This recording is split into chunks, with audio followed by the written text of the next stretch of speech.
Go. It's November 12th, 2024, and I'm with Mr. John J. Jeckovich, and we're reading his book, Their Mother's Sons. Their Mother's Sons is approximately 900 pages. How many pages is it? 849. 849. It was a big book. How many years did it take you to write? 6 months. Wow, you did that in 6 months? Yeah. Did you ever sit down with your yellow tablets and say, I'm drawing a blank? No. Did you ever have like a writer's block? No. How many Once I start writing, I scribble, then I gotta go back and try to figure what I said, what I read. So how many of those tablets do you have? Huh? How many of those tablets do you have? Did you fill? I got 2 or 3 in the desk there. I think you got a lot more than that. Huh?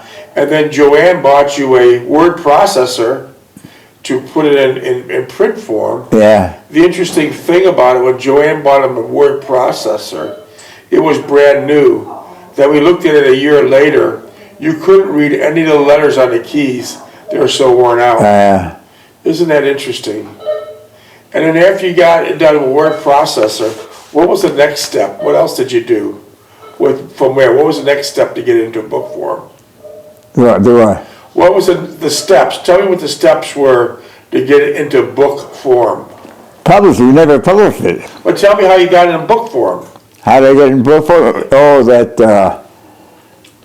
one on Nova, the copycat. Copycat. So yeah. what did you take the copycat? Huh? What did you take the copycat? What was it you gave him?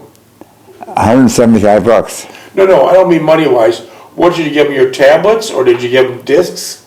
What did you give him to start the process? It was a tablet written out, yeah. Okay. It wasn't typed or nothing. And then he took it from there, right? Yeah. And then, how many books did you have made? 5.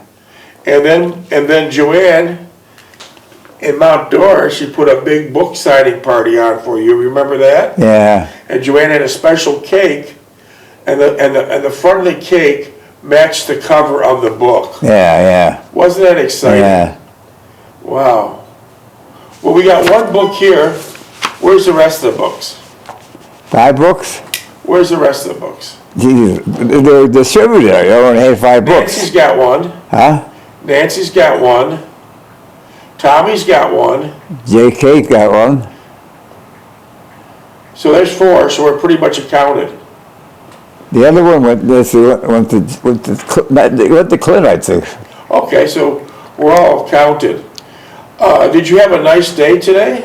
Oh, yeah, nice day, yeah. I heard you had a beautiful visitor, Amber Jeckovich. Oh, yeah, Amber's a sweetheart. Yeah, tell us about your visit with her today. Yeah, she's a sweetheart, yeah. Tell us, what do you guys talk about, or what does she do when she sits with you for hours? Oh, yeah. What does she do, No, she colors. She's got a coloring book because she traces in there. Oh, that's interesting, yeah. And you trace with her? I remember you bought those 2 pencil sharpeners? Yeah. Well, she sharpens those pencils up with the pencil sharpener. Yeah. What a nice visit. Her church is right around the corner from here, so she'll come here for 3 or 4 hours before church and see you. Yeah, she's over there now. She's over there at Bible studies right now. And for those that don't know, Amber is a real gem. She's a missionary, preaches the Bible all over the world. She raised a lot of money for young kids fighting cancer. What she did was she surfed for over a year, and each day she served more people donated to these youngsters that were fighting cancer. But she's a very, very smart kid and very calm. You'll never see Amber getting excited, right? No. Very calm and level-headed. Could you think of Amber, how calm and level-headed is, and how she studies the Bible compared to some of these people today? Yeah. Some of these loudmouths today? Yeah. Big difference, huh? Yeah. I guess that's what, being a follower of the Lord will do. It'll keep you right. It'll keep you right. So that's nice that she comes and visits you. That's a very nice treat. Where do you normally sit with her? In the library, or do you sit in your apartment? Where do you usually No, we sit outside in the back. Oh, you sit out on the patios. On the patio there. Oh, that's nice. Yeah. That's nice. Then I'd take her to supper or lunch. Or, Oh, did you have a good supper? oh, actually, had supper before she left, yeah. Yeah. And had lunch, yeah. Well, that's wonderful. So you have a good day every day. You're a lucky man. You're a lucky man. So I see you got new clothes again. Oh, Every day another set of clothes. I don't know, no clue. You got your closet must be a 10 by 10. Why? It's big. You got a lot of clothes. Remember that closet I put downstairs? It was the whole length of the room? Yeah. The one wall? Yeah.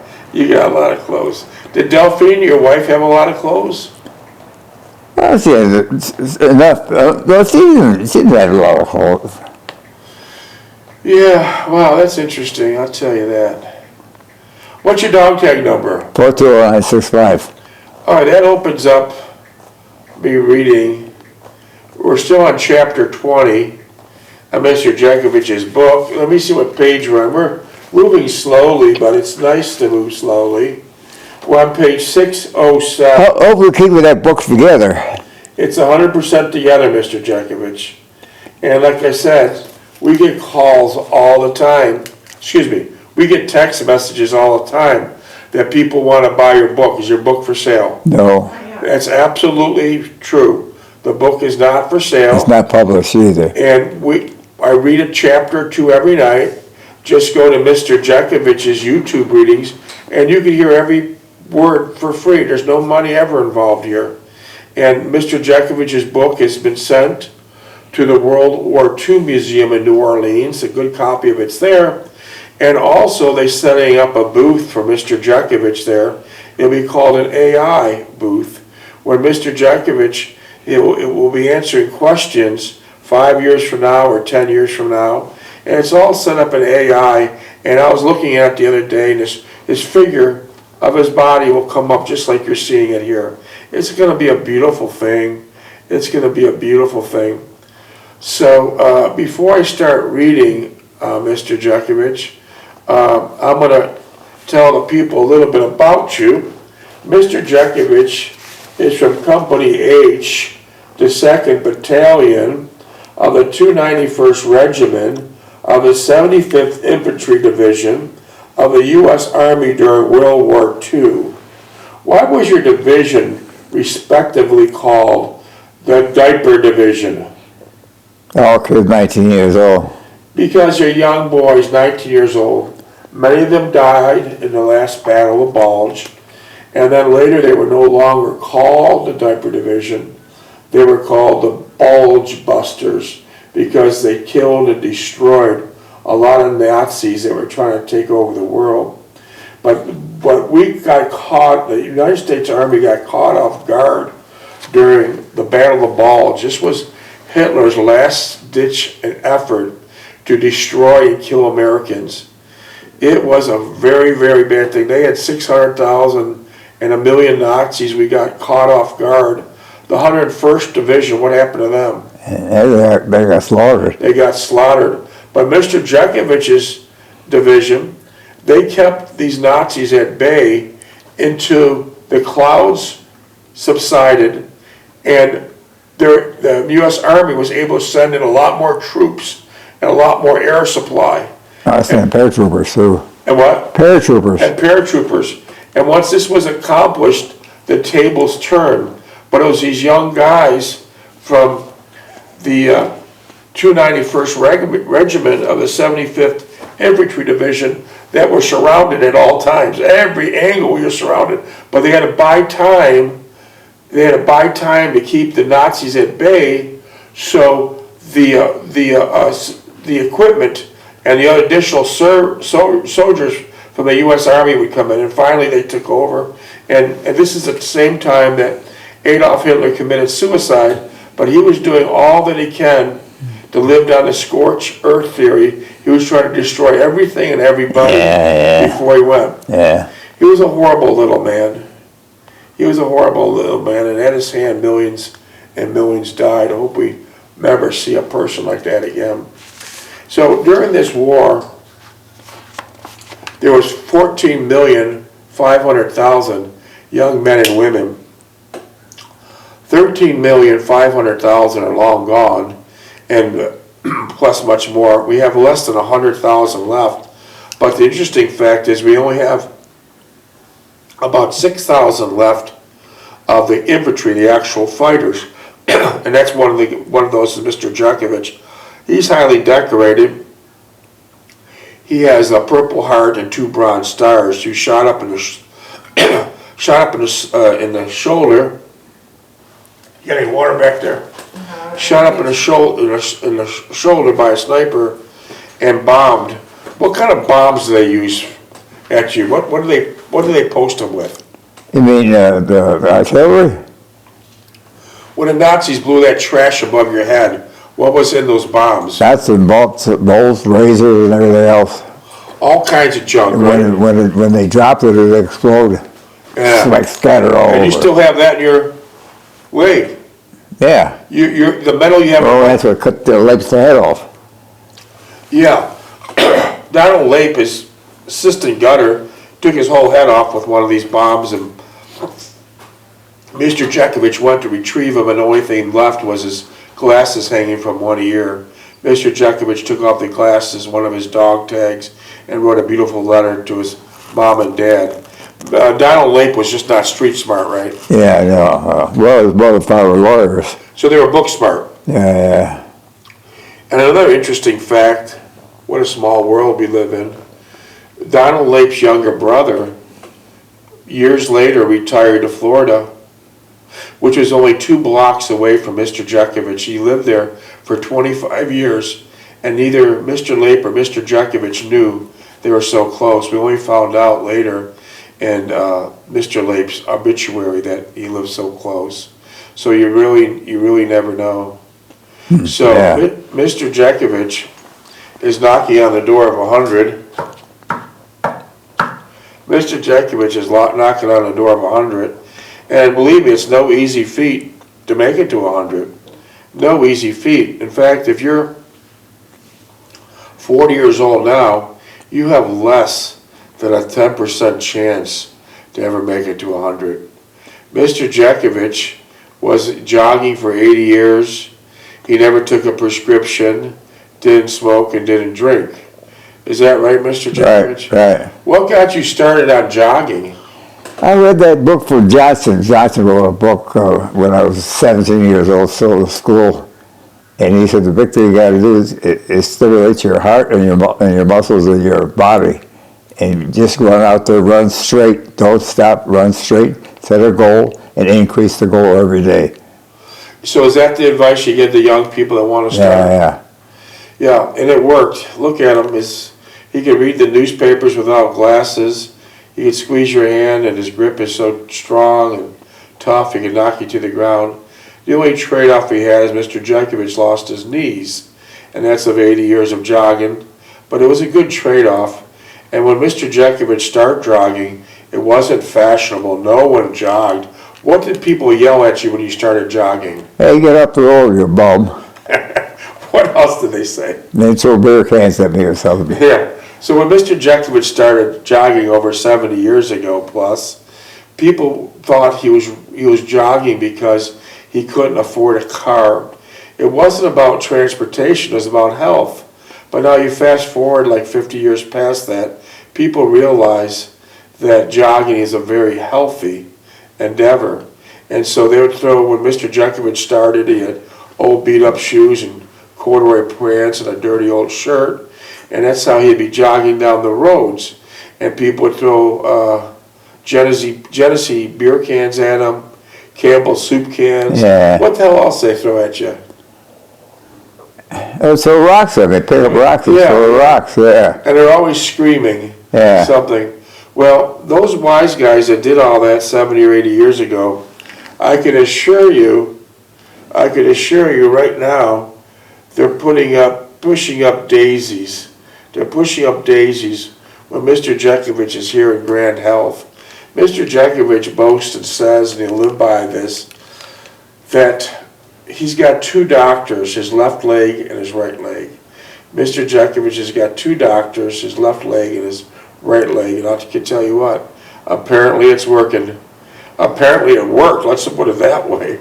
And the trench foot didn't help either. And Mr. Jeckovich had trench foot, and And frostbite. Well, I had frostbite in this You foot. still have Yeah. conditions of frostbite. It's still in this foot. Yeah, I had it last night. Yeah. That never goes away. The pain of frostbite never goes away. Mr. Jeckovich, during the Battle of the Bulge, that was the coldest winter of record there in Germany.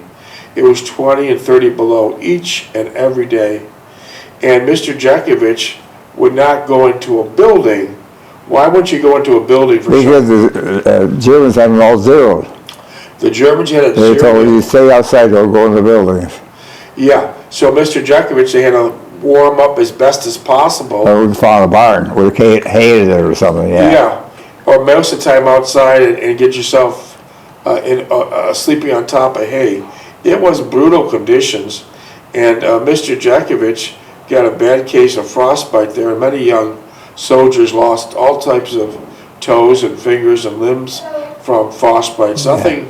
It's nothing to take lightly.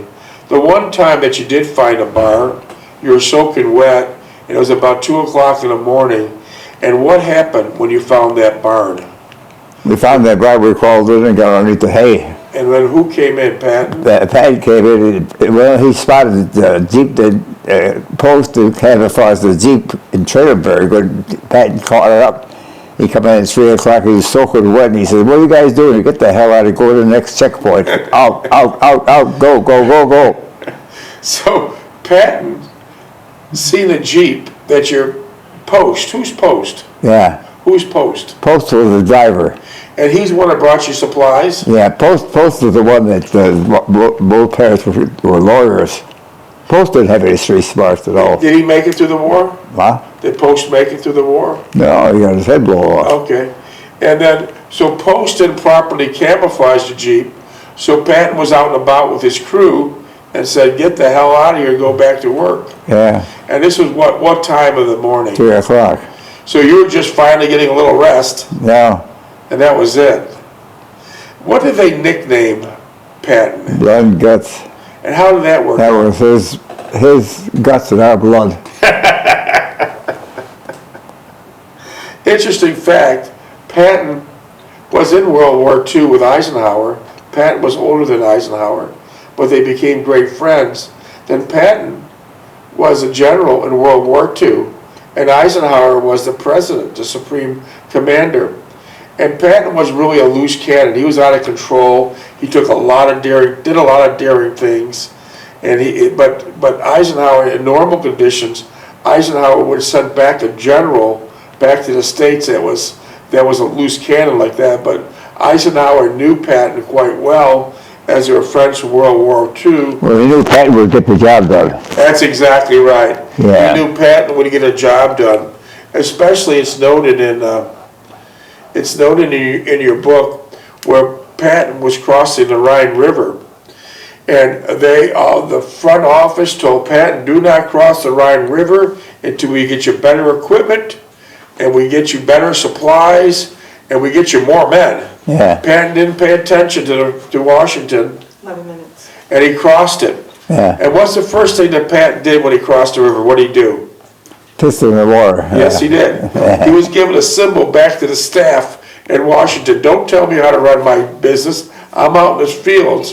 I'm out fighting. And the first thing he did was when he crossed the Rhine. Oh, another one? What you mean another one? This is your first one. You're looking well, Mr. Jeckovich. You're looking Sure very is. well. There you go.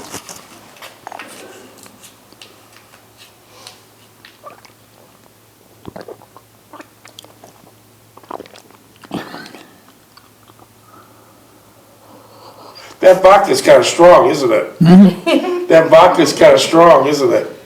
He goes, Okay, so we're back to this. Patton was told, do not cross that Rhine until you got major reinforcements, until you have proper equipment to make a bridge. But Patton wanted to be first. Because He was fighting with Eisenhower. yeah, he wanted to be first because he wanted to hit a big ego. He wanted to get across the Rhine, because once you cross the Rhine, and now you're in heavy duty combat. Yeah. You're in heavy. You're in German territory. Yeah, you're running German's lap. Yeah. So he wanted to do that. So the first thing he did, and he had all this staff photographers photographing him, whipping it out, and pissing in the river. He said, send that in the next memo back to Washington and tell them I'm running it and you're not. Under normal circumstances, a general would have been done. He would have been thrown out. Yeah. But as we said, Eisenhower knew. And so as the war was winding down, many of these young soldiers that survived the war were very, very cautious. They said, I survived this war, so I don't want to get picked off by some rogue Nazi in a tree. So wasn't everyone really cautious at the end? The war was winding down, but they said, I made it this far, I don't want to get shot from a random bullet. So they're very cautious. And who wasn't cautious? What did Patton say when the war was winding down? You want to go to the Pacific. That's right.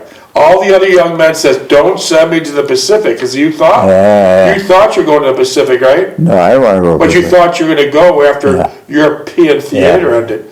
And all the young guys said, don't send me to the Pacific. And the only one sticking their nose out was Patton. He goes, I'm going to the Pacific because I'm not going to let those other generals take credit for something I could be doing. Yeah. But unfortunately, he didn't make it. Mr. Jeckovich survived World War II, and Patton had a freak accident that wasn't during a war involving an automobile accident. Yeah. So he never made it to the Pacific. But his whole goal was to get to the Pacific. Yeah. His whole goal. So he was in World War I, World War II, and now he wanted to go to the They Pacific. wanted to send him home. They wanted to send him home. Yeah. Get him out of the army. Yeah, well, he didn't make it. He didn't make it. An interesting fact, when he got killed in Germany, many times they sent him back to the States to get buried. He had strict orders. You bury me with my men in the fields of Germany. France. Yeah, France. And then he wanted his wife to be buried alongside of him, even though he was a general. The government said it's not allowed. You can't bury a civilian there. So what Patton had his kids arrange is when the wife died, they cremated her and they poured his ashes over Patton's tomb, his grave area. So he kind of beat the system even in death. Yeah. He beat the system even in death. What was the biggest problem that you've seen in the Pacific War? In the Pacific? Why was that so much dangerous? The Japanese were crazy. They dig holes all over. They're real small. They crawl in the holes. Yeah. And then they get in there, get out the other side, and then they had to crawl in or put a blowtorch in to get them out, or burn them out. I imagine many of the soldiers were reluctant to crawl in a hole, trying to find a... Yeah, you get in a hole, I'm across the pool. If you get in a hole, you're panicking right away. And then also you could have warfare. Yeah, the Japanese are small, they crawl around. Yeah. And so what would you have to do? Get a blowgun or a blowtorch? We put the flamethrower on. Flamethrower. Yeah. And it's an interesting fact, when World War II ended on the European theater, most of the Germans, maybe for like 3 months after that, some of the really hardcore ones would still try to shoot off Americans. But in the Pacific, a lot of those fanatics, 10 and 15 years later, they're still hiding out, wanting to fight. Oh, yeah. It took them that many years to get rid of them all. Yeah, they're hiding some stupid isolated 10 and 15 yeah. years later. It's amazing. Well, let's hope we never see any more world wars. It's 50 million military and civilians were killed during that. So let's pray to God. England got a bad habit, yeah. Let's pray to God we never see England took it hard. England took it hard. They didn't have any clothes or food or nothing. There was a couple other texts here. Do you feel like trying to answer some? What? A couple other text messages came in. Do you feel like answering a couple? Mr. Jeckovich, what does the word blitzkrieg mean? Blitzkrieg mean? Blitzkrieg? Yeah. They concentrated one little area. Yeah. Artillery, bazookas, and everything else. It was most of blitzkriegs at night. What? Most of blitzkriegs at night. When? The blitzkrieg attacks, were those mostly at night? No, they'd have it at dawn. It was usually at dawn. Mr. Jeckovich, were you involved in the liberation of Paris? Yeah. Because the Nazis were occupying Paris for 4 years, and you got a beautiful lady there named Renee. 5 minutes. Yeah. Wow. Did you have much experience seeing the Royal Air Force? What? Did you have much experience seeing the Royal Air Force flying above? The Royal Air Oh, the Force? Smithburg. The Yeah. Smithburg with their flames coming out the back end.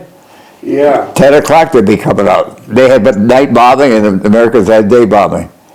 Wow.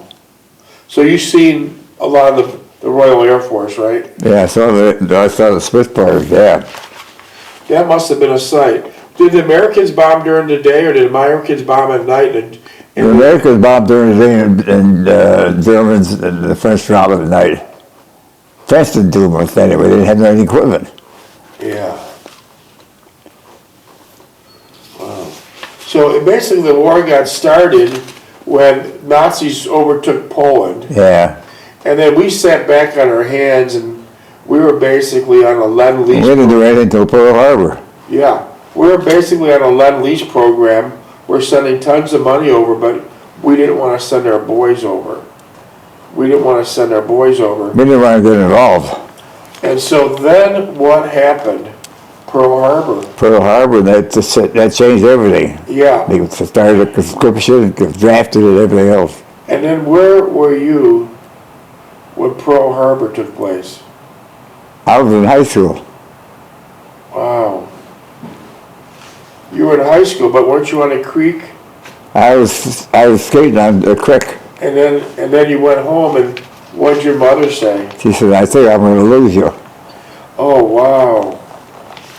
And then right after that, tell us the reason why you didn't enlist. Well, I depended on my mother. She would be all alone. Yeah, so you waited for the longest time.